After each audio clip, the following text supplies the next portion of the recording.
Hello and welcome again to Battle Ready.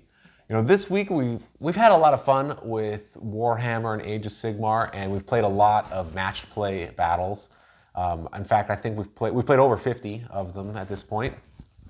Drake's very enthusiastic about it. And one thing that we've been getting into recently, and you've seen it on the channel, are the Path to Glories. Yay. And I thought we'd talk a little bit about that because, having come from sort of a board game background where I want everything to be fair, maybe not perfectly symmetrical, but everything sort of on the up and up. And Warhammer in matched play more or less does that pretty well. The armies are definitely not symmetrical, but they are roughly even in power. And of course, battle plans make a difference. Certain matchups can present certain challenges. But overall, from a casual standpoint, the match play gives you a pretty even experience, right? Mm-hmm. Would you agree? Mm-hmm. Narrative, on the other hand, doesn't have that as a goal. It's not a goal in narrative to have a completely even force. Not that it's not that way. I don't think that many of our narrative games have been, engineered from the beginning to be totally lopsided. There have been some pretty crushing defeats because I made a mistake or because I played really well. Or because you faced against trolls. Yeah, trolls are pretty ouchy. But it's not engineered. That's not the point of it. So I thought we'd talk a little bit about Path to Glory, whether we like it, whether we dislike it, what we do or don't like about it, and maybe based on that discussion, you can figure out for yourself, do you want to go down that road? Is Path to Glory good? All right, Drake, Path to Glory, high level, yay or nay? Is it good or is it bad? Yay, yay, yay, yay, yay, yay, yay, yay, yay. All right, so high enthusiasm, love it. What's your favorite? What do you like about it the most? The aftermath. Okay, well, tell me about it. Like rolling to see if your guys live or die. Mm-hmm. What I really like is just seeing more guys come to your army. Yeah? That's one of my favorite parts. Just seeing more men in the next battle. It does give you a little bit of a different feel, huh? Sort of that slow build up over time rather than... I start with a million things. You start with the whole army you want. And then they just die. And then they die, and you don't care. Yeah, it's just... Right? And, in matched play, lots and lots and lots of times you have units whose job... is to die. His job is to go over, hold this, and just slow you down. And yes, they're all going to die, but that's his job. Or this guy's whole job is to screen so that you can't charge into my shooters or whatever. This is the main job of the Hobgrots here. Yeah, that's the Hobgrot job. So you can't charge into my shooters, and that's it. That's their whole job, is just to die. Come be a Hobgrot. Pays no dollars. But it pays no dollars. Pays death. Yes. But in Path to Glory, you care a lot more about your guys. Oh, yes. I think it helps that your guys happen to be trolls. Yes. So losing even one is a big hit to your army, right? Because that's 4 wounds. Yeah. If I had 10 Hobgrots and I lost one, I got a casualty of 1, I get 9 Hobgrots. It's basically the same. Yes. Who cares? It's round 10. But going from 3 trolls down to 2 trolls with your rock guts, it's a big difference, right?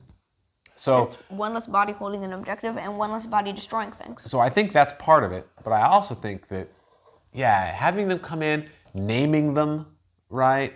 They start to develop their own little personalities, what they want to do. And I think that's pretty cool. It gets you a little bit more emotionally invested in the fight as it's happening. And there have been a couple of games now where Drake won, and we knew he was going to win.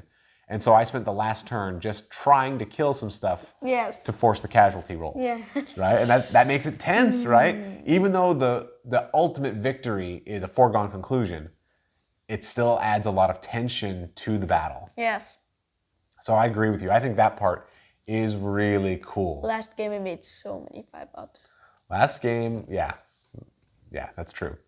But people who that's out, so people who want to watch that game can see it. That's the Merglurg versus the Caradron. But that wasn't fun. I think that's great. What else do you like about Path to Glory?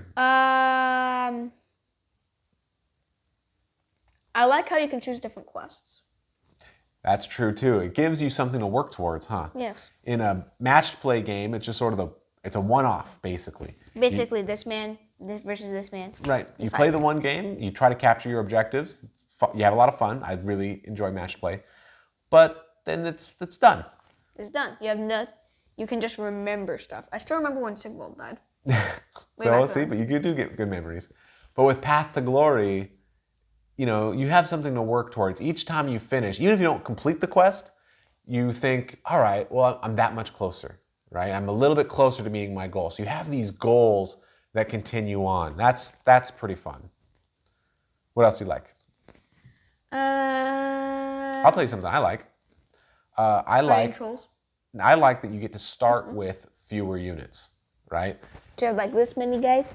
I mean, our first game was about 600 points, and that's great. I mean, not only is it super fun and super refreshing to play games that take 60 to 90 minutes rather than a full 2,000 point game, which can take hours. Double that. Super fun the whole time, but you need to make sure you have enough hours in the day to get a game in. Yes. So you need to play it on like Saturdays and Sundays. But with Path to Glory, you can play at a lower amount. And even though Drake has gotten more and more units, we've still stuck at about 1,000 points. So that's pretty fast. And it's still pretty quick. Those games are noticeably shorter. The other thing that I like about Path to Glory is the battle plans. The battle plans aren't just, here's the objectives, and they come out in this order, or they show up in these places, or they are worth this many points this round and this many points the next round. And that's fine, and it's cool, and I really enjoy match play games. I'm not trying to talk it down, but again, it's very refreshing and really fun to play games where you don't care about objectives. The goal is, in our last game, you had to get through the pass and get off the board. Which was very annoying to be shot at while you're running through a pass. But that's the whole thing, right? So you've got this narrative play. We played one where there was a emergent breakthrough in the pit of shrooms, and Nurgle guys showed up, and he had to surround them and crush them. We played the Stormcast one where you had to be in different quarters of the battlefield. That was the only one I've lost. But you got more games to play. There's only 3 Stormcasts. How have they even built a Stormbolt? Yeah, have they even built a Stormbolt? Yeah. Well, in fact, because you didn't defeat them, that's exactly what they're doing. Is they're building up more and more. But the problem is you only have 3 Stormcasts left. One of which is at 2 health. I'm almost positive I have more than that, but they probably have healed since then. So don't you worry about it. There's only 3 left. But anyway, I do like that the different battle plans have you trying different things out with your units. It's not just about, take objectives away and go conquer objectives. Yeah. It's not just about, can I complete this battle plan and take that objective, or do I need to do something else with my time here? It's really interesting, and I like that a lot. Negatives. Oh, actually, one more positive before we get to the negatives. If you're new to Warhammer, or if you're trying to get a friend who's new to Warhammer, Path to Glory can be a great way to start, because not only do you get invested in your characters, right? You really start to enjoy, like I said, you name them all, you start to enjoy them, you come up with little stories about them, you have this on, and even if you don't sit down and write a backstory like a D&D character, over the course of time, it's like, oh yeah, the Slurg triplets, they were super good in the beginning, but then the one triplet died, and it took them a while to get back into the fight. Oh, and Mosgrag, he died, and he wanted to come back at one point. He drank from the well, but he still didn't come back. I lost 3 glory doing that. So you get these stories, so that's great. But not only that, but because you can play with such a small force, it is really easy for somebody to just buy the start collecting of whatever faction they want, and boom, you've basically got a Path to Glory. Yes. And you don't have to worry about battle line options. You don't have to worry about all those sorts of things in the list building. It's just basically whatever you have. And then if all you have is 500-600 points worth of units, you can play. Yes. And you can have great times, and you can play all the fun battle plans. And then as you play several games, and as you see that, hey, I am having fun, I really do like this way of playing Warhammer, you can buy another unit, right? Paint them up, and then when they're painted, you spend the glory to bring them in, right? And so over time, you can build your war band, or I forget what they call it in Path to Glory. Is it war band?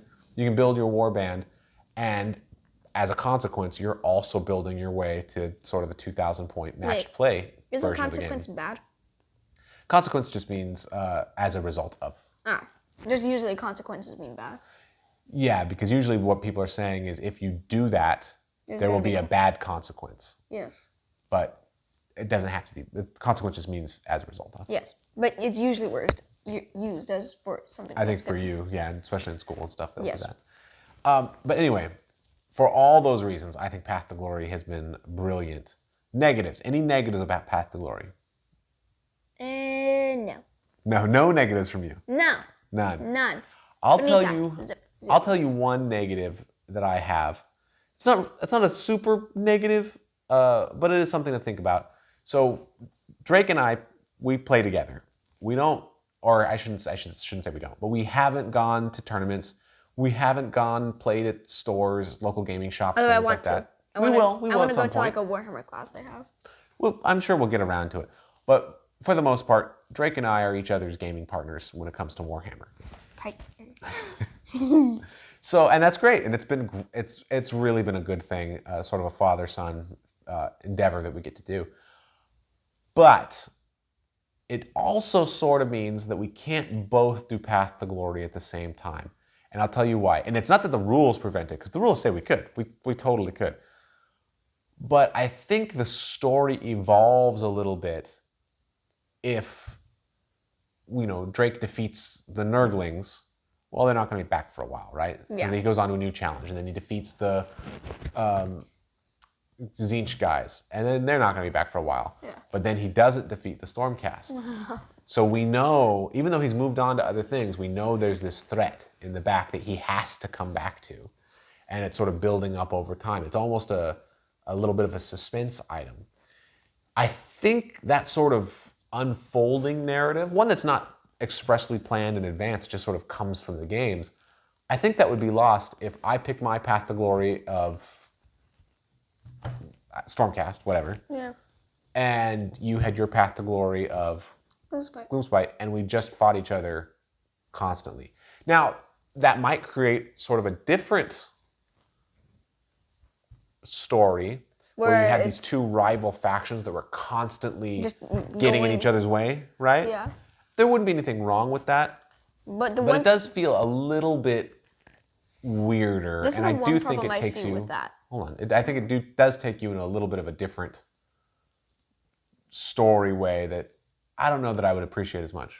Thoughts? The one thing I agree with you on that, because it would be Stormcast Gloomspite, Stormcast Nurgle, Stormcast Gloomspite. It would just be constantly at these two, just fighting at each other, and they probably wouldn't have even built up that much stuff, much less. They might have even Stormcast, because I said in Stormcast versus Tzeentch, they probably would have suffered casualties, so it's unfair in the next battle against the Gloomspite. Well, yeah, and then So that's bad true stuff too. could happen. That's true too. So there might be uneven casualties, especially if one side has a complete blowout. Then the next time you come back, one side's got half the roster of the other side. So then you have to decide, oh, are we gonna, play half points? And Yeah. I don't know. I don't want to say that that's a negative for sure, because until I try it, I mean, maybe we would do it and it would be awesome. Yes. Right? But it wasn't quite the story I wanted to tell. And so that does mean that if you're playing the same person over and over, you want that little bit of variety. Now, if you do play at a game club where you've got 4, 5, 6 other people that have armies, 1, 2, 3, 4, 5, 6. and you can rotate it, Do it. awesome, right? You're not going to run into that issue. And you can sort of have your own unfolding, and in fact, all 6 of you can have your own unfolding narratives that don't necessarily have to all tell one story, Yeah, right? where And that's sort of everyone's how the mortal realms are, right? Everybody's living their own story. There's They don't no all totally, interrelate. Let's see, if there's 8 realms, 9 if you count the 8 points, That's basically 9 Earths. So that's Each realm is actually much bigger than Earth. what? Yep. So like 10 Earths for a realm. I don't know what the number. They haven't really said. An early estimate when Age of Sigmar first came out was that it was about 3 Earths per realm. So wait. But I don't. They've never said. I don't know that there's canon on that. So basically, that would mean Grahan, for example, would have 7.8 billion times 3 inhabitants around. So yes, except I don't think they're 3 times the population of Earth, although they probably are. I think they're 3 times the size because there's constantly people dying to chaos and all that stuff. So there's probably Much. a different amount of people. It might even be more people though. I don't know. It most likely is.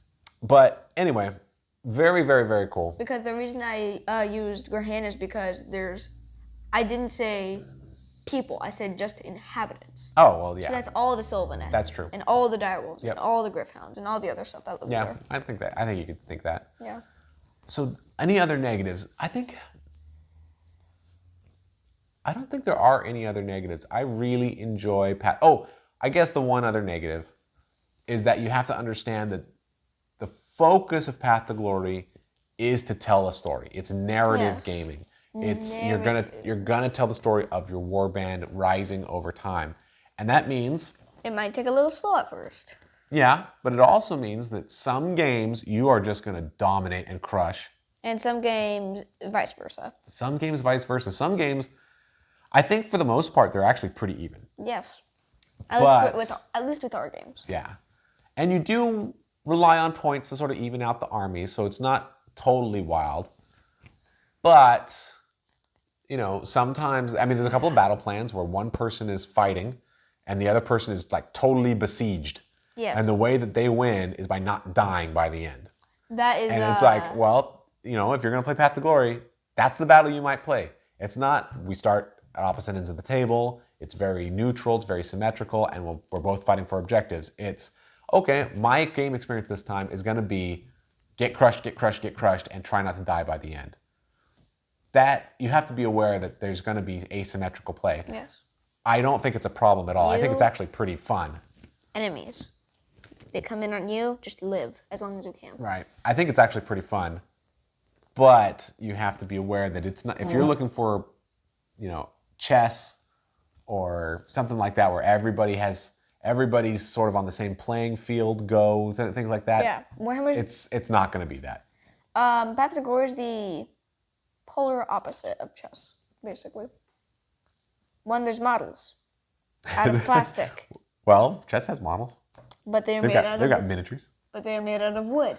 Is that the big distinction? Warhammer is made out of plastic. Some of it's made out of resin. What? The Kroxigors are made out of resin. I don't know what that is. It's like Bad plastic. I don't know how to describe it. Bad stick. It's like a putty. It's a Putty. Yeah, I don't know. Like I'd have putty, to- like substance.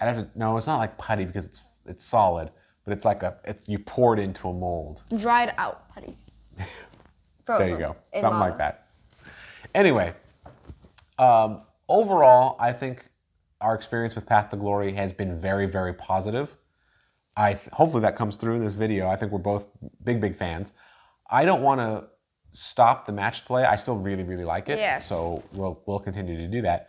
But Path to Glory has a lot going for it. So if you've only played matched play or open play and you just see the matched play in your core rulebook and skip right on by those pages, definitely take a look. It's not super complicated, and the amount of fun and the amount of story and the amount of immersion you get out of it is phenomenal. It really is a great system.